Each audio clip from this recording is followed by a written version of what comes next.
বিয়ে, বিচ্ছেদ এবং শারীরিক অসুস্থতার কারণে অভিনয় থেকে দূরে সরে যান অভিনেত্রী সামান্থা। তবে গত বছর কুশি সিনেমা দিয়ে বিরতি কাটিয়ে পর্দায় ফিরেছেন তিনি। হাজির হচ্ছেন ভিন্ন অনুষ্ঠানে।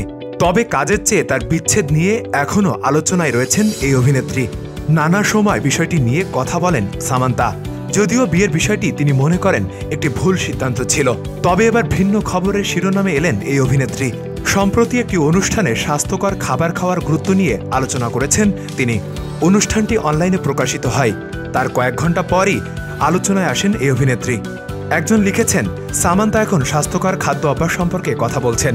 এদিকে তিনি অতীতে অস্বাস্থ্যকর খাবার এবং পানীয় ব্র্যান্ডগুলোকে সমর্থন করেছেন। মন্তব্যটি আপাত দৃষ্টিতে সামান্থাকে আঘাত করেছে।